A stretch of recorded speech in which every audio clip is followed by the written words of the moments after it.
আমি আগতে যিমান আপডাল কৰিছিলোঁ এতিয়া বস্তু বহুত গ'লগৈ ল'ৰাজনী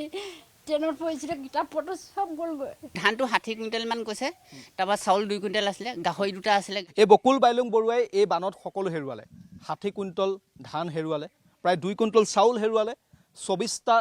হাঁহ হেৰুৱালে 5টাকৈ ছাগলী এই বানত হেৰুৱাবলগীয়া হ'ল আৰু ঘৰখনো তেওঁ যিহেতু কেঁচা ঘৰখনো এক প্ৰকাৰ হেৰুৱাবলগীয়া হৈছে মুঠৰ ওপৰত তেওঁ একো নাই তেওঁ এতিয়া আশ্ৰয়স্থল বুলিবলৈ এটা ছাগলী ঘৰ আছে প্ৰভাস অকণমান আগলৈ আহিব ছাগলী ঘৰটো দেখুৱাব তেওঁলোকৰ আশ্ৰয়স্থল এই পৰিয়ালটোৱে সেই ছাগলী ঘৰটোত এতিয়া তেওঁলোকে এই 12টা দিনে তেওঁলোকে দিন পাৰ কৰিবলগীয়া হৈছে এই যিটো ছাগলী ঘৰ দেখা পাইছে তাৰ পাছতে মই বকুল বাইলুং বৰুৱাৰ সৈতে কথা পাতিম এই ছাগলী ঘৰটোত তেওঁলোকে জীৱন পাৰ কৰিবলগীয়া হৈছে কাৰণ তেওঁলোকৰ থাকিবলৈ আৰু ওখ ঠাই নাই এই ছাগলী ঘৰটো এই স্থানৰ পৰা যদি কেমেৰাত প্ৰভাসে জুম কৰি দেখুৱায় এয়া হৈছে ছাগলী ঘৰ এই ছাগলী ঘৰটোত বিগত 12টা দিনে সকলো এইগৰাকী বকুল বাইলুং বৰুৱাই জীৱন পাৰ কৰিবলগীয়া হৈছে আপুনি চিন্তা কৰক যে মানুহবোৰৰ জীৱন এই মুহূৰ্তত কিমান দুৰ্বিষহ হৈছে কিমান এটা ভয়ংকৰ পৰিৱেশৰ মাজত এই মানুহবোৰে নিজৰ জীৱনটো বিগত 12-13টা দিনে পাৰ কৰিবলগীয়া হৈছে কাৰণ তেওঁলোকৰ খাবলৈ বুলিবলৈ তেওঁলোকৰ একো নাই তেওঁলোকৰ থাকিবলৈ বুলি একো নাই কাপোৰ পৰ্যন্ত নাই সকলো বানত শেষ হৈ গৈছে গতিকে ইয়াৰ মাজত এই মানুহবোৰ কেনেকৈ আছে চিন্তা কৰক আমি দুৰ্ভগীয়া বকুল বাইলুং বৰুৱাৰ সৈতে কথা পাতিম দাদা কি গ'ল আপোনাৰ ধানো গ'ল চাউলো গ'ল হাঁহ কুকুৰাবোৰতো গ'লেই কুকুৰাখিনি বাচিছিলে এতিয়া পলসত পৰি মৰি শেষ হৈছে কুকুৰাখিনি মানে পলসত পৰি মৰিলে এতিয়া সেই নামি দিছে পলসত পৰি পিনে এতিয়া যাব নোৱাৰা হৈ পিনে মৰিছে কেইটা কুকুৰা মৰিলে কুকুৰা তাৰমানে হিচাপ কৰি নকৰাকৈ আছিলোঁ পোৱালি হৈ আছিলে যে মানে 50-60টামান কুকুৰা আছিলে হাঁহ কিমান হাঁহ 24টা আছিলে ছাগলী আছিলে হেৰিয়াত 14টা ছাগলী কেইটা উঠি গ'ল ছাগলী 5টা উঠি গ'ল 9টা বাচিলে আৰু আপোনাৰ চাউল ধান কিমান গ'ল চাউল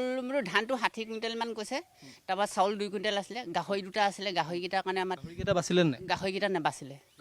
নাই গাহৰিও গ'ল চিন্তা কৰক এজন সাধাৰণ মানুহ এইগৰাকী বাঁহগড়ৰ বকুল বাইলুং বৰুৱা তেওঁ উপাৰ্জন আছিল গাহৰি 2টা পোহে হাঁহ কেইটামান পোহে ছাগলী কেইটামান পুহিছিল আৰু কুকুৰা কেইটামান পুহিছিল কিন্তু এই যিটো বলিয়া বানটোৱে এই বকুল বাইলুং বৰুৱাক সকলোখিনি শেষ কৰি থৈ গ'ল তেওঁ হাঁহ তেওঁ আটাইকেইটা গ'ল ছাগলী 9টা বাছিল 5টা ছাগলী গ'ল গাহৰি 2টা আছিল গাহৰি 2টা গ'ল আৰু কুকুৰা যিকেইটা আছিল সেইকেইটাও এতিয়া পলসত পৰি এতিয়া কুকুৰাকেইটা মৃত্যুমুখত পৰিছে তেওঁ ঘৰখনৰ ভিতৰ ভাগটো এবাৰ দেখুৱাই দিওঁ এয়া হৈছে মানুহৰ জীৱন চৰকাৰখনে এতিয়া সাহায্য প্ৰদান কৰিব গতিকে মই চৰকাৰখনক অনুৰোধ জনাম অন্ততঃ এই মানুহবোৰৰ প্ৰতি যাতে চৰকাৰখনে ভালকৈ চকু দিয়ে কাৰণ এই স্থানসমূহত হয়তো বহুতো প্ৰশাসনৰ লোক এই মুহূৰ্তলৈকে আহি পোৱা নাই এয়া হৈছে ভিতৰৰ পৰিৱেশ এই ঘৰখনৰ ভিতৰৰ পৰিৱেশ চাওক ইয়াত একো নাই তেওঁলোকৰ কেৱল ইয়াত তেওঁলোকৰ থাকিবলৈ আছে ছাগলী ঘৰটোৰ বাহিৰে তেওঁলোকৰ ইয়াত এতিয়া একো নাই এয়া হৈছে তেওঁলোকৰ ঘৰখন এই ঘৰখনত তেওঁলোকে কেনেকৈ সোমাব তেওঁলোকে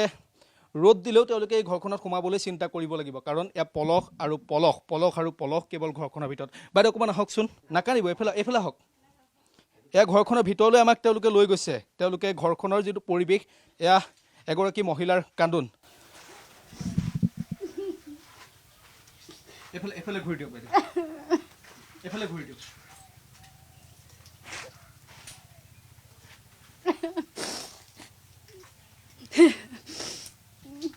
কেনেকৈ আছে আপোনালোক মই এইবোৰ দেখিয়ে মোৰ বেয়া লাগিছে মোৰ ইমান অনিষ্ট হ'ল তাৰমানে আমি হেৰি কৰিবই নোৱাৰিছোঁ মই আমি আগতে যিমান আপডাল কৰিছিলোঁ এতিয়া বস্তু বহুত গ'লগৈ ল'ৰাজনী ট্ৰেইনত পৰিছিলে কিতাপ পত্ৰ চব গ'লগৈ বহি চহিয়ে গ'লগৈ তাত সোমোৱাহিয়ে নাই ল'ৰাজনী তাই বাইকত আছেগৈ এই ঘৰটোক লৈ আৰু মই আৰু বৰ বিশেষ কথা নকওঁ দৃশ্যই বুজাই দিছে এয়া তেওঁলোকৰ পাকঘৰ তেওঁলোকৰ শোৱনি কোঠা সকলোতে কেৱল পলস এই পাকঘৰটো বচাব নোৱাৰিলে পাকঘৰটোত আপুনি পলস চাওক এয়া কেৱল পলস আৰু পলস এতিয়া একাঠু পৰ্যন্ত পলস এই পাকঘৰটোত এয়া হৈছে এতিয়া বাঁহগড়ৰ মানুহৰ জীৱন আপুনি বিচৰা বাতৰি পাব কেৱল নিউজ 18 এপত নিউজ 18 এপ ডাউনলোড কৰিবলৈ স্কেন কৰক এই QR কোড গুগল প্লে ষ্টৰতো পাব এই নিউজ 18 এপ